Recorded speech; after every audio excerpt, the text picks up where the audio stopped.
January 17, 1961.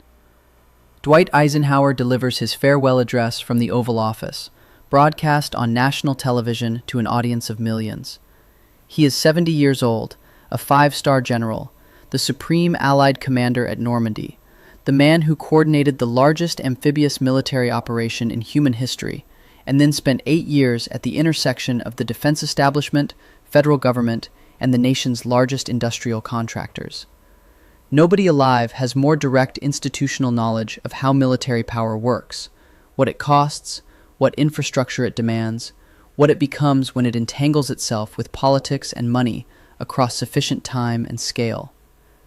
In the address that closes his presidency, his final act, he issues a specific warning.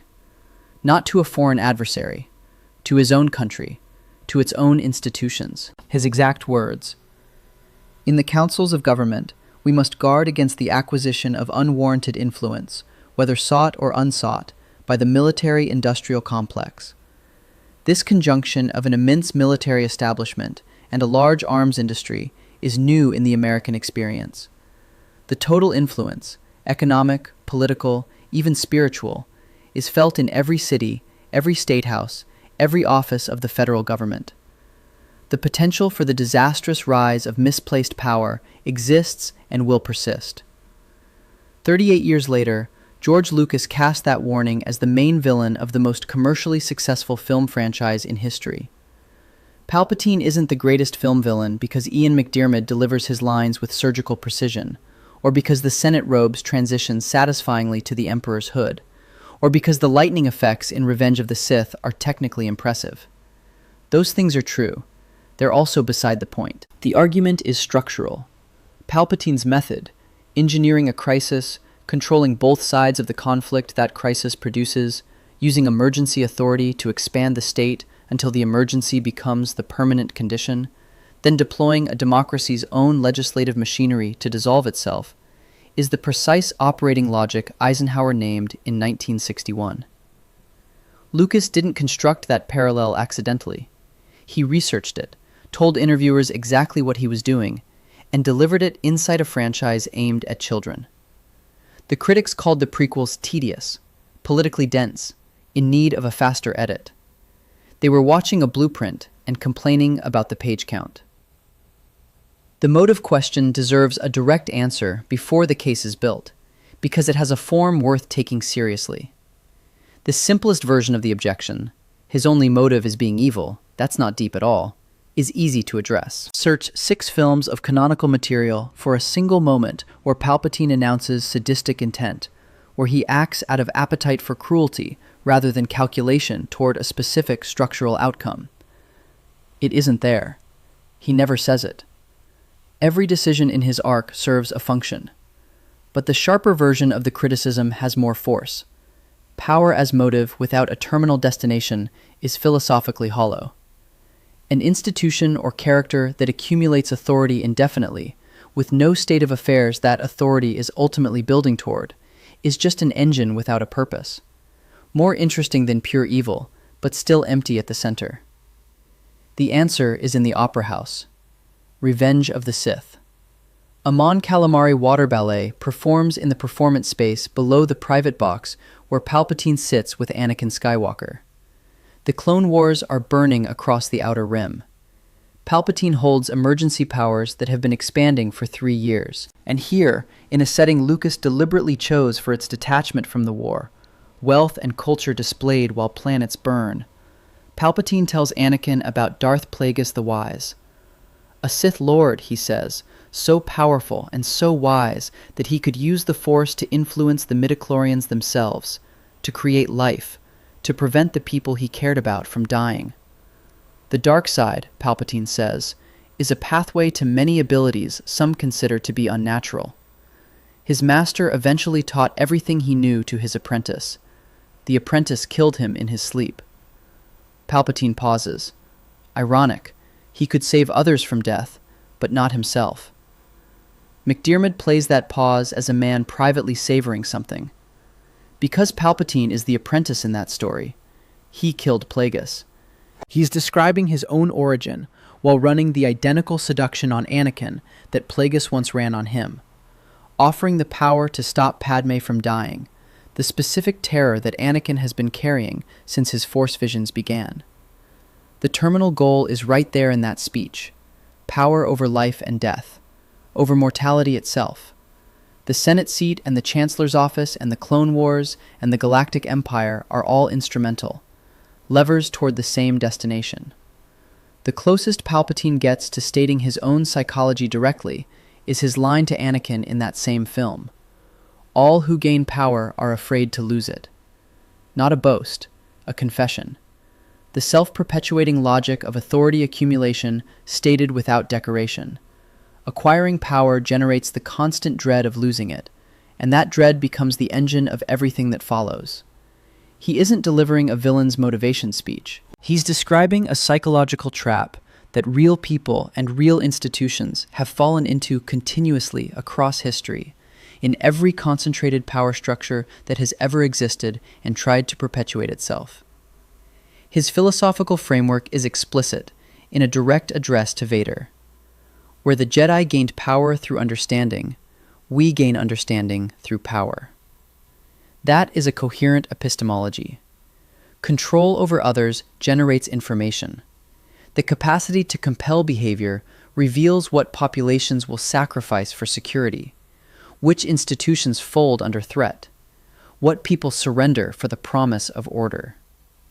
The Jedi had baseline ethical constraints that prevented them from learning what can only be learned by crossing lines Palpatine crossed without hesitation. The Sith's rule of two gives this philosophy its institutional expression: one master, one apprentice. Relationships structured not around loyalty or affiliation, but around the ongoing question of which instrument is currently most useful. Dooku, Grievous, Vader, each selected for function at a specific moment, each eventually scheduled for replacement at the moment a more useful instrument became available. This resolves the Steelman objection. The terminal goal is absolute power over life and death, over the conditions of existence for every living thing in the galaxy. The Senate, the war, the Empire are all instrumental. The motive isn't darkness for its own sake. It's the most real-world motive imaginable: the self-perpetuating logic of an institution that has accumulated enough power to be afraid of losing it, that pursues more power as the only available insurance against that loss, that models every relationship as a tool and every crisis as an opportunity. Eisenhower named the institutional form of that logic on January 17, 1961. Lucas gave it a face, a Senate seat, and 32 years to execute a plan. It starts on Naboo, roughly 32 years before the Battle of Yavin. Palpatine is senator from Naboo at this point. Measured in public sessions, deferential to established procedure, clearly not positioning himself for aggressive political advancement. He has spent enough years in the Senate to develop real expertise in its machinery: which votes are persuadable, which committees control what, which procedural mechanisms can accelerate or delay legislation. His colleagues describe him as a respected institutionalist. He cultivates that reputation with care. The Trade Federation has a genuine grievance.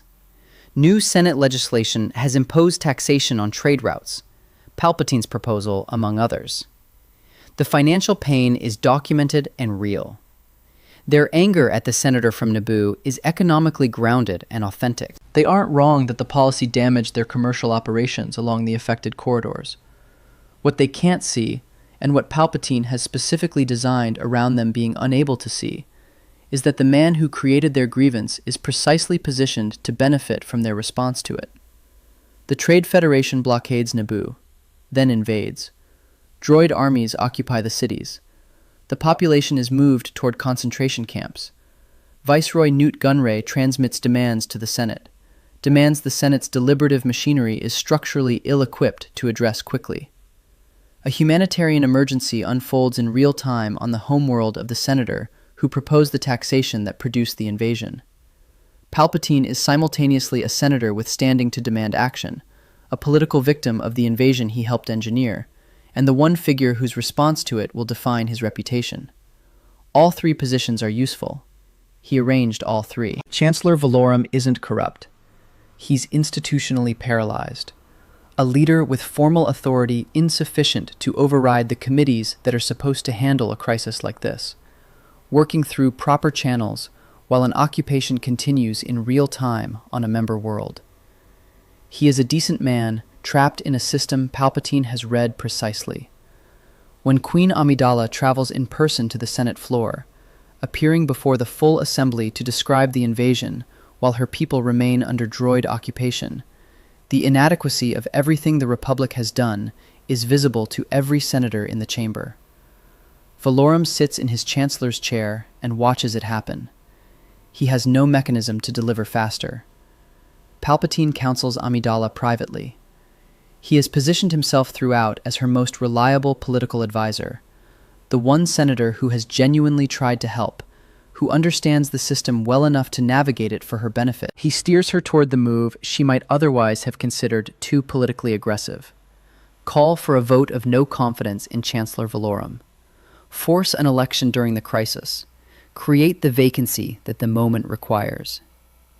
She takes the floor of the Senate and delivers exactly that motion, with the full authority of a queen whose planet is under occupation, and whose faith in the existing leadership has been exhausted. Valorum, who might have found a resolution over time, is removed by the body he led. The political vacuum that follows, combined with the specific optics of a senator whose homeworld was invaded, who tried every available institutional mechanism, who was failed by the Republic's highest office, produces a wave of sympathy that Palpatine converts into an election. Every actor in this sequence acted on genuine incentives. The Trade Federation was punishing a senator for a trade policy they opposed. Amidala was seeking relief for an occupied people. The Senate was removing an ineffective leader during a demonstrated institutional failure. No fabrication required at the individual level. Palpatine arranged real incentives so that everyone pursuing their authentic interests built his position in the process. The corporations that thought they were retaliating against him installed him as Supreme Chancellor. That same dynamic will define every move he makes for the next 32 years. The banking clan, the techno-union, the commerce guild, the corporate infrastructure that will later back the Separatist Confederation share this characteristic throughout the arc.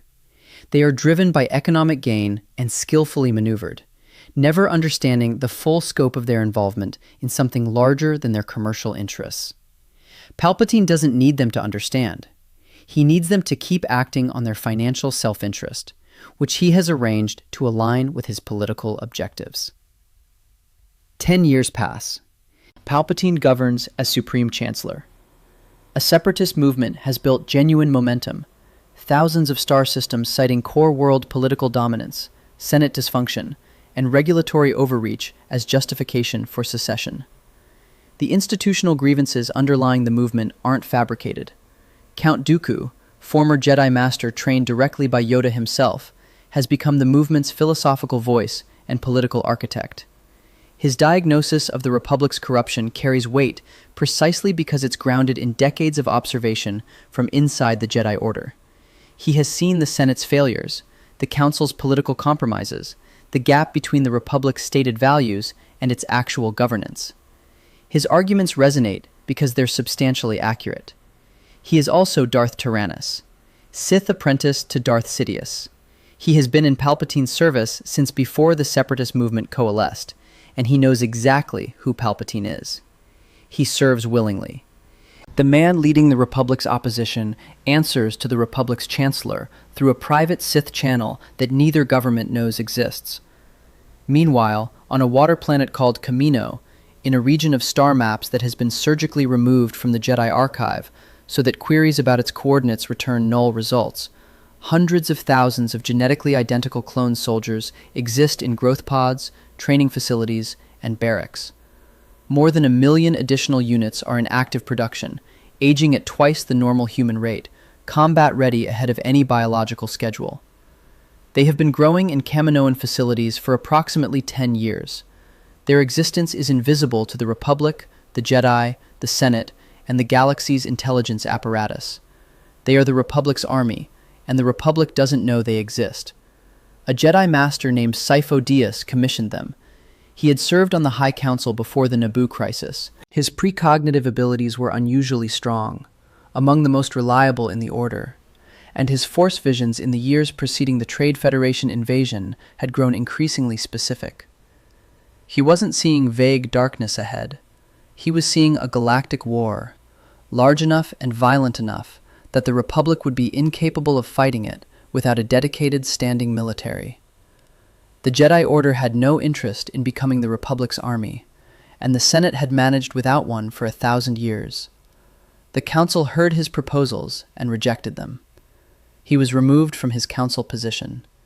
He didn't stop believing what his visions had shown him. Acting without authorization, using his standing as a Jedi Master to establish credibility with the Kaminoans, who trusted the Jedi Order absolutely, Sifo-Dyas commissioned the clone army privately. His intentions weren't merely sincere, they were operationally correct. The war he foresaw was real. The army he commissioned would fight it.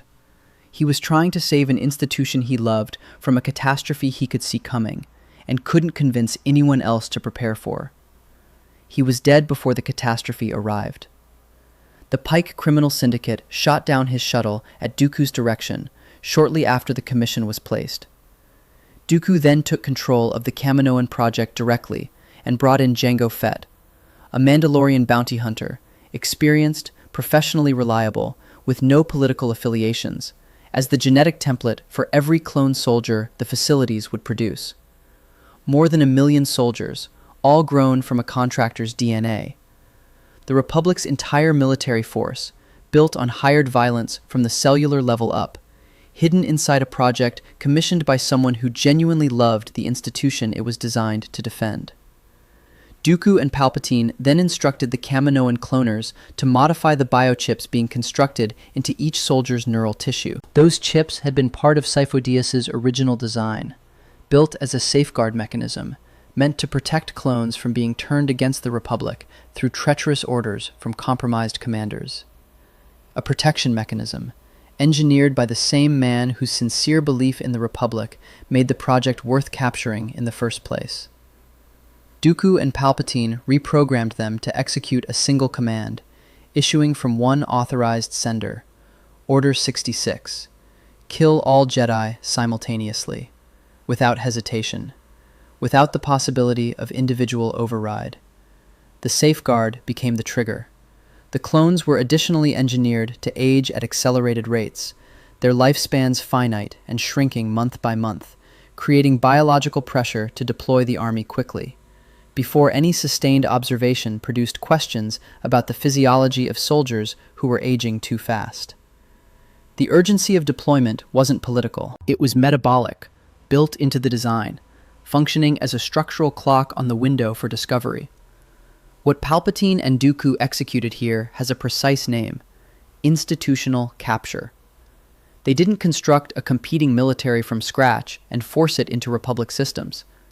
They found a sincere, good faith project commissioned by someone who loved the Republic, eliminated the architect, redirected the entire output toward their own command, and installed a hidden termination mechanism inside the Republic's own soldiers. The army's legitimacy with the Kaminoans derived entirely from Sifo-Dyas' Jedi standing. The army's actual loyalty was wired to a biochip command Palpatine could issue at will. Nobody in the Republic's intelligence apparatus could distinguish between the army they believed they had and the army they actually had. The documentation matched. The Jedi Master's name was on the commission. The clones passed every inspection. Obi-Wan Kenobi discovers the Kaminoan facility in Attack of the Clones because he follows Jango Fett there while investigating an assassination attempt on Senator Padme Amidala, a chain of events that begins with a hired killer and a shapeshifter, and ends with Kenobi standing in a cloning facility looking at rows of identical soldiers who have been growing for a decade. He reports to the Jedi Council. The Council reports to the Senate. The Senate, facing a separatist military threat for which the Republic has no organized defense, deploys the army, because the army is precisely what the crisis requires. The timing is exactly right. Nobody pauses on the provenance. Nobody audits the biochips. Nobody asks why the navigation records for a Kaminoan system were erased from the archive, or why a dead Jedi Master commissioned a clone army without council authorization, or what exactly those biochips are doing in every clone soldier's brainstem. The gratitude is immediate. The army is needed now. The questions can wait. They never come. The Clone Wars run from 22 to 19 BBY. 3 years of galactic conflict across hundreds of worlds, civilians displaced, economies restructured around military production, democratic institutions gradually subordinated to the executive command structure that wartime governance requires. The casualties are enormous. The political pressure on the Chancellor's office to act decisively is continuous. That pressure was built in. Every emergency grant of expanded authority to Palpatine carried an implicit condition. When the separatist threat was resolved, powers would revert to the Senate. Legislative normalcy would resume. The oversight mechanisms that had governed the Republic for 1,000 generations would be restored. This created a hard structural requirement that Palpatine designed the war around. The conflict had to continue. Not indefinitely, which would invite scrutiny and potentially a coordinated effort to return authority to the legislature. Long enough for Palpatine to convert temporary emergency powers into permanent standing authority. Long enough to construct the legal architecture of an empire inside the Senate's own emergency session records, while senators still believed they were voting on crisis measures. Each new separatist offensive that extended the war also extended the legal basis for everything Palpatine was building. Each battle that dragged the conflict into another season produced more emergency sessions, more executive authority, more military command consolidated in the Chancellor's office. The war was the mechanism. Sustaining it was the operational objective, dressed as the obstacle everyone was working to overcome.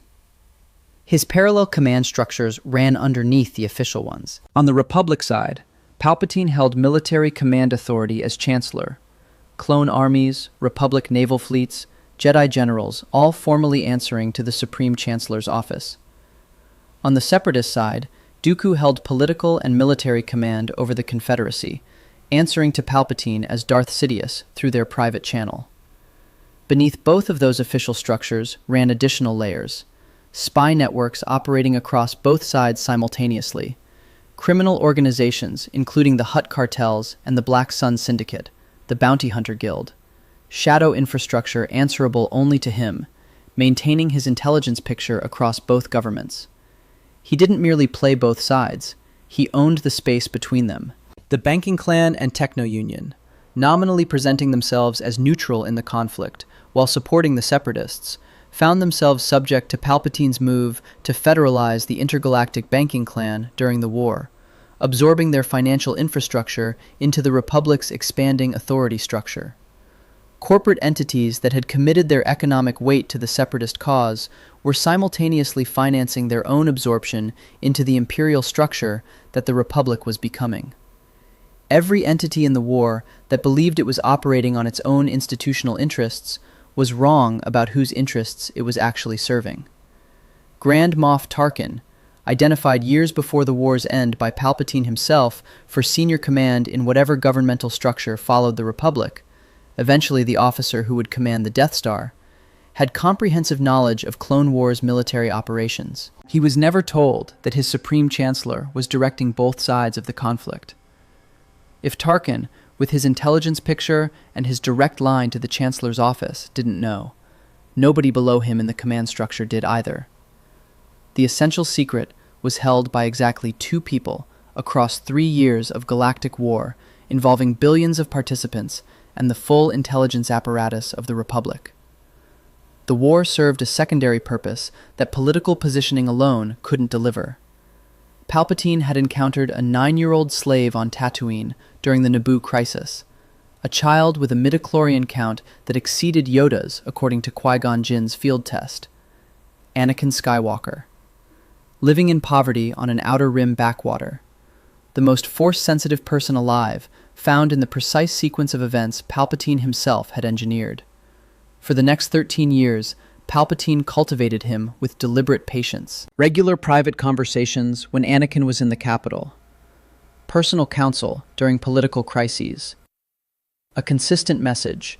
Your potential exceeds anything the Jedi Order is constitutionally capable of recognizing, because recognizing it would require them to admit that their framework for understanding the Force has limits they aren't willing to acknowledge.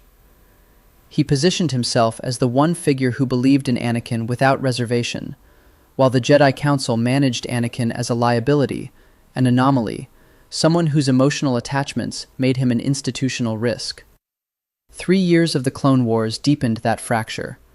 Combat losses, missions the Council couldn't openly endorse, the accumulating awareness that the Jedi regarded his power as a problem to be managed rather than a gift to be developed. His marriage to Padme, kept secret from the Order, had created a permanent internal contradiction between his institutional loyalty and his emotional reality. When his precognitive visions showed Padme dying in childbirth, and he brought those visions to Yoda for counsel, the answer was, accept loss. Mourn what must be mourned. Let go of the things you love. Palpatine's answer, offered privately, in the Opera House, while a water ballet performed below. There is a way to prevent death itself. I know of it. I will share it with you if you ask. Dooku's death in the opening minutes of Revenge of the Sith is a scheduled transition, not improvisation. Palpatine sits disarmed and helpless on the bridge of the Invisible Hand, urging Anakin to kill an unarmed prisoner. Dooku looks to his master for any signal of reprieve. None comes. What followed was structural. The Separatist Confederation didn't collapse when Dooku died. General Grievous assumed command. The droid armies fought on. The Confederacy's military and political machinery continued functioning because it had never been dependent on Dooku's individual participation. It depended on infrastructure Dooku had built, which continued serving its function after him. Palpatine removed his own Sith apprentice and the Separatist movement's founding architect in a single moment without breaking anything structural in either the Republic or the Confederacy. That isn't a plan under pressure. That is a schedule being kept. Order 66 transmits in 19 BBY. The biochips activate across every clone trooper simultaneously, regardless of their location, their operational status, their personal history with the Jedi commanders they served. Commander Cody, on Utapau, has spent the Clone Wars working alongside Obi-Wan Kenobi. He knows Kenobi's tactical tendencies, his sense of humor, his preferences under fire. They have fought together in conditions where trust between a commander and his general is the practical difference between survival and death. When Order 66 fires, Cody watches Kenobi fall into a sinkhole below and immediately orders gunships to sweep the area. The relationship built across 3 years of genuine combat partnership is rendered structurally irrelevant by a chip in the brainstem. On Felucia, clone troopers open fire on Aayla Secura. On Cato Nemoidia, on Megiddo, on Seleucami. In every theater of a 3-year war where Jedi have commanded clone forces and built the tactical bonds that combat produces, the same command executes simultaneously. The Jedi Order, which defended the Republic for 1,000 generations, is functionally destroyed in an afternoon. The army that served under their command killed them. The soldiers carrying instructions programmed into their physiology by the man they all believed they were fighting for. Then Palpatine calls a special session of the Galactic Senate. He stands before the full legislative body of the Republic. His face carries visible physical damage, burned by Force lightning during his confrontation with Mace Windu hours earlier. The skin around his eyes and jaw deteriorated dramatically, the tissue damage permanent. He presents this as evidence. The Jedi Order attempted to assassinate the elected Chancellor of the Republic. He barely survived. Anakin Skywalker intervened. His wounds are the proof. The narrative is self-sealing. The very injuries that make him look damaged authenticate the story of a loyal Chancellor betrayed by the institution his administration had trusted and deployed as military commanders across a 3-year war. He declares the Clone Wars over. He announces the dissolution of the Separatist Confederation following the elimination of its leadership. a sequence of events the Senate doesn't know he personally orchestrated. He announces the transformation of the Galactic Republic into the First Galactic Empire, with himself as emperor, to ensure the security and continuity that the Republic's legislative structures had proven insufficient to provide. He frames it as reluctant necessity, the response to demonstrated institutional failure, the painful but required conclusion that a 1,000-year democratic experiment has reached the limit of what it can defend. Then the Senate votes. The applause doesn't wait for the formal vote to conclude. It rises through the chamber. Senators who have spent careers in this institution, who understood themselves as its guardians, who voted session after session on the emergency measures that accumulated one by one into this moment. They are on their feet.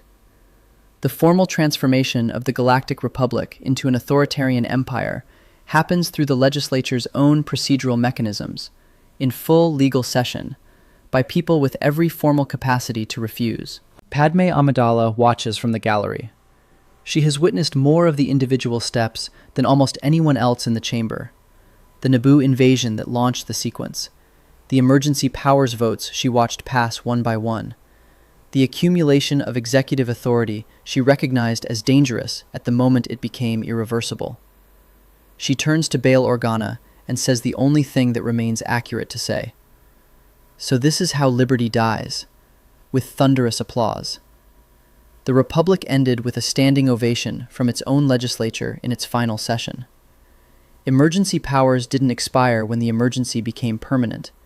The democratic process was the mechanism of its own dismantling, operated by someone who had spent 32 years mastering every procedural detail of that process. When the Senate voted, they were choosing between Palpatine and the institutional void that removing him would create, because he had spent 3 decades removing every alternative. The democracy voted for the last authority left standing, which was his. He designed it so that both things would be true simultaneously, that voting for him was the rational choice, and that the rational choice dissolved the institution making it. This is the specific dynamic Eisenhower was describing. The military-industrial complex doesn't seize power through overt force. It accumulates institutional embeddedness until refusing it requires dismantling infrastructure that has become load-bearing for the economy, the military, and the political class simultaneously. The machine converts the institutions it captures into instruments of its own perpetuation. By the time anyone recognizes the structure for what it is, removing it feels more dangerous than permitting it to continue.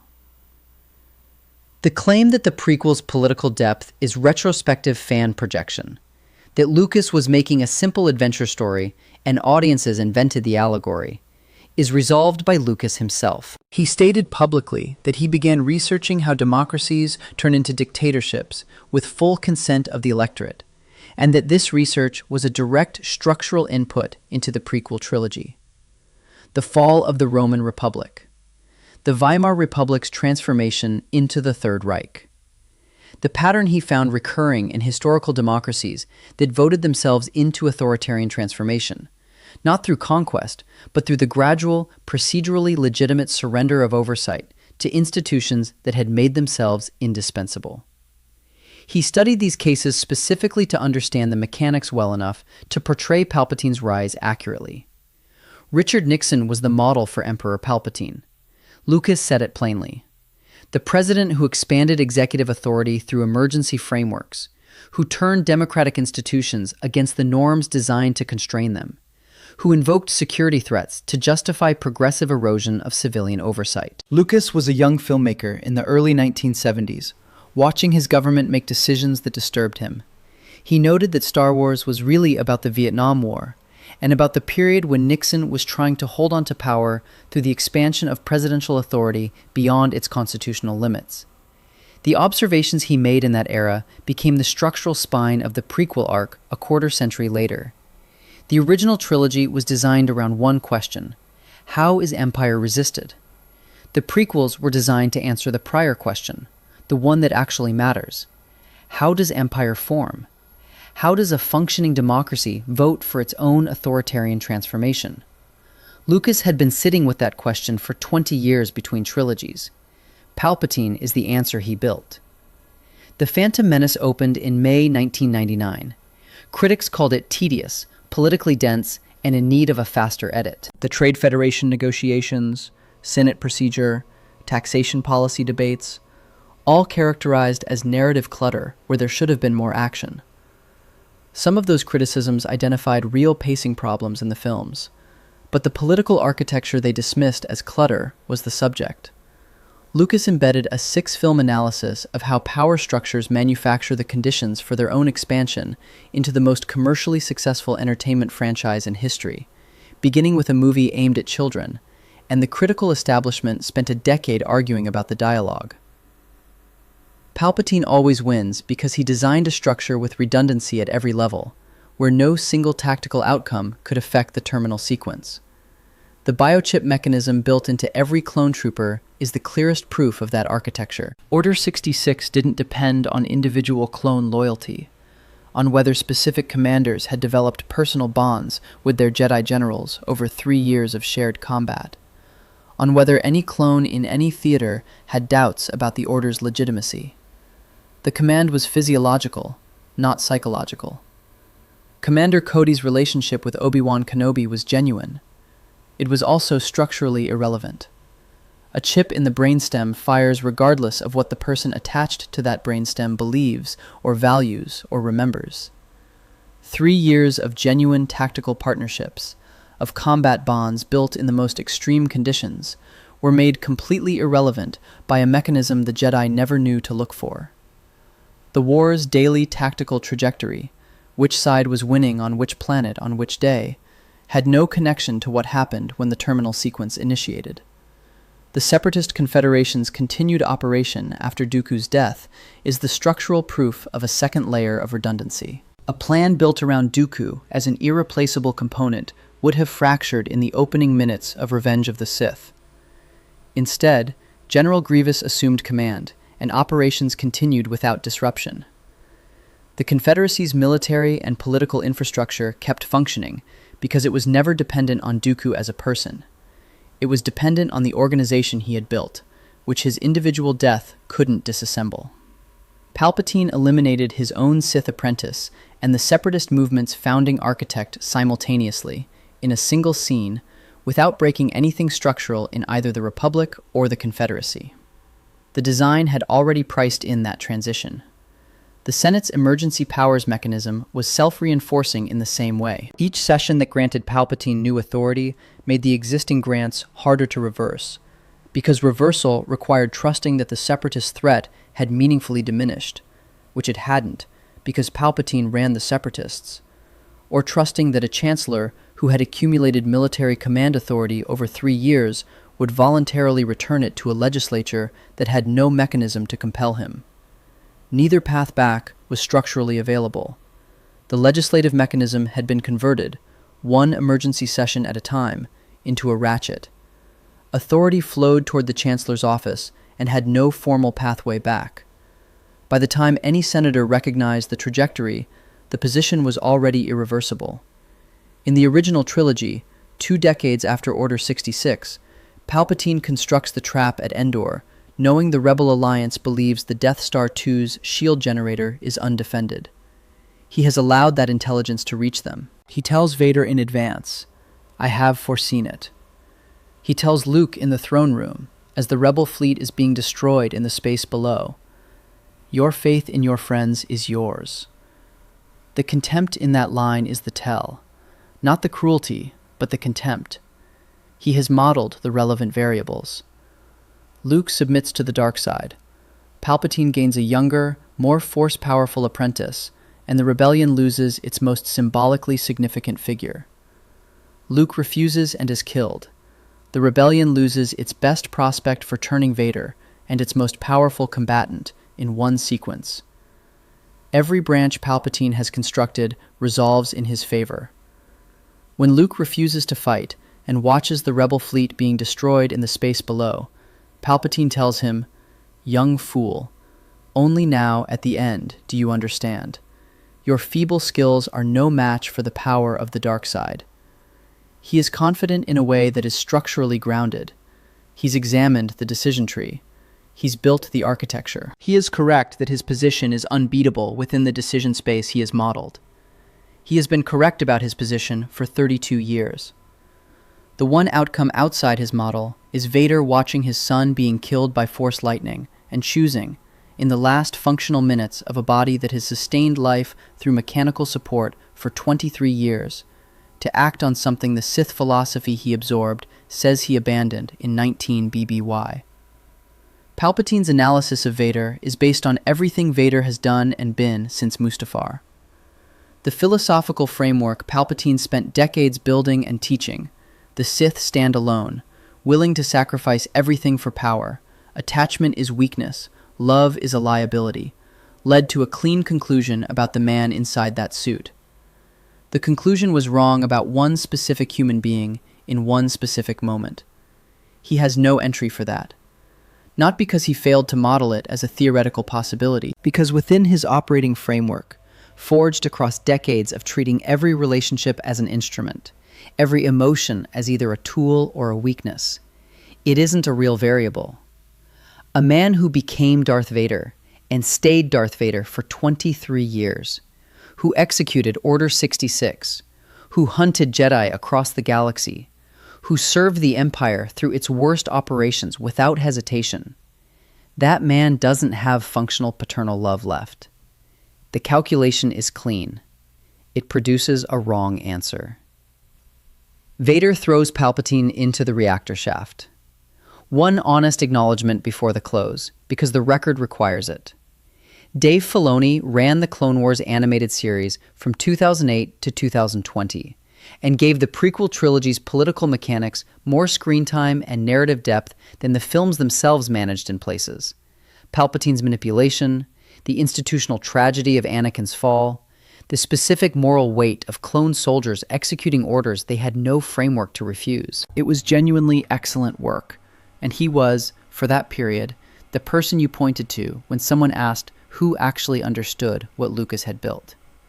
He later became one of the primary creative figures of the Disney Star Wars era, responsible for The Mandalorian's later seasons and the Ahsoka series. The contrast with his Clone Wars work is documented and requires no extended discussion here. The irony that the person who once most precisely articulated Palpatine's thematic machinery later contributed to the franchise's decline is acknowledged and set aside. Rise of Skywalker returned Palpatine in 2019 with an in-film announcement the broader community has accurately characterized as a narrative failure. The actual dialogue announcing his return is, "Somehow, Palpatine returned." That's not paraphrase, that's the line. Palpatine's greatness lives in episodes 1 through 6. The sequel trilogy is a different conversation about a different set of problems. George Lucas watched Eisenhower's warning go largely unheeded for 38 years and built the most recognizable face that warning has ever had. He gave it a Senate seat, a robe, a master plan that spans 3 decades of in-universe time, and Ian McDiarmid. He put it inside a franchise aimed at children beginning in 1999, embedded it in Trade Federation negotiations and Senate emergency powers votes, and the operational mechanics of a clone army commissioned from a dead Jedi's sincere belief in the Republic. Critics told audiences those scenes were the boring parts. The establishment said the prequels were clumsy, heavy-handed, politically naive for a saga that should have been moving faster toward the action. They were watching a man run the military-industrial complex playbook across 6 films with complete structural precision, and they were bored by the procedure. The plan worked. The clone army built from someone else's sincerity was pointed back at the institution it was designed to defend. The war ran from both command chairs simultaneously, using criminal networks and corporate interests and a former Jedi Master as instruments. The emergency never ended because the emergency was the mechanism. The democracy voted for its own dissolution and applauded. Across 32 years of in-universe time and 6 films, through blockades and manufactured conflict and the systematic purge of an entire religious order and the transformation of a 1,000-year republic into a hereditary empire, the blueprint executed without meaningful resistance. What stopped it wasn't a better political strategy, or a superior military force, or a legislative coalition with sufficient numbers to reverse the ratchet. It was a man the dark side had claimed for 23 years, choosing, in the last functional minutes of his life, to be a father. No power structure, however precisely engineered, can model that variable. The military-industrial complex, in any galaxy, at any historical moment, operates on the assumption that human behavior is ultimately predictable by someone with sufficient leverage and sufficient information. The flaw in the model is always the same. The machine can't manufacture the one variable that defeats it. Lucas always knew what he was building. He said so in on-record interviews over decades. The prequels were never tedious political filler wrapped around the interesting lightsaber sequences. They were the argument. The argument was always right. If you've been saying so since 1999, now you have the case file. Subscribe for more stories like this.